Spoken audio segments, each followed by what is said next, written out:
தேவனுடைய பரிசுத்த நாமத்திற்கு மகிமை உண்டாவதாக. இந்த காலை வேளையில் உங்கள் அனைவரையும் ஆண்டவராகிய இயேசு கிறிஸ்துவின் நாமத்தில் உங்களை அன்போடு வாழ்த்தி வரவேற்கிறேன். வெண்திரைகள் வாயிலாக இந்த நாளில் சந்திப்பிலே மிகுந்த மகிழ்ச்சி அடைகிறேன்.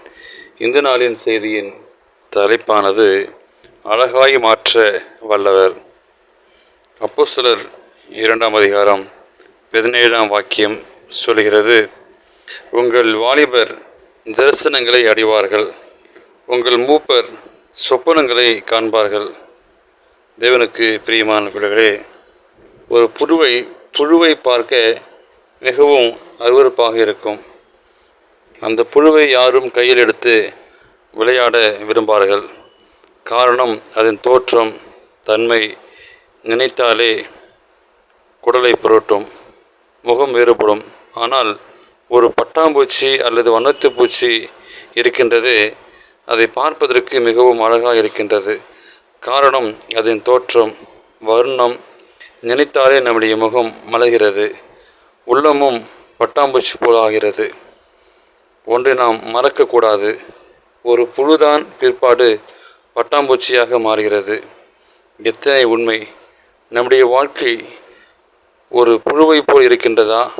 பயம் வேண்டாம், புழுதானே அழகாக பட்டாம்பூச்சாக மாறுகிறது. நம்முடைய தேவனை ஆபிரகாமின் தேவன், ஈசாக்கின் தேவன், யாக்கோபின் தேவன் என்று கூறுவதற்கு காரணம் என்ன? இவர்கள் எல்லோரும் தேவன் தரிசனமாகி தன்னை வெளிப்படுத்தினாலே அவ்வாறு பரிசுத்த வேதாகமும் இந்த தேவனை ஆபிரகாமின் தேவனும் ஈசாக்கின் தேவனும் யாக்கோபின் தேவன் என்று கூறுகிறது. ஆபிரகாமுக்கு முதல் தரிசனமாகி, உன் சன்னதிக்கு இந்த தேசத்தை கொடுப்பேன் என்றார். அப்பொழுது அவன் தனக்கு தரிசனமான கர்த்தருக்கு அங்கே ஒரு பலிபீடத்தை கட்டினான் என்று சொல்லி ஆதியாகமம் 12:7 வாசிக்கிறோம். பிறகு ஈசாக்கின் குமாரனாகிய யாக்கோபு தன் தகப்பனையும் சகோதரனையும் ஏமாற்றி வீட்டை விட்டு ஓடியும்போது உடத்திலே வந்து சூரியன் அஸ்தமானபடியால் அங்கே தங்கி அவ்விடத்திற்கு கற்களின் மேலே ஒன்று எடுத்து தலையங்கீழ் வைத்து அங்கே நித்திரை செய்யும்படி படுத்து கொண்டான்.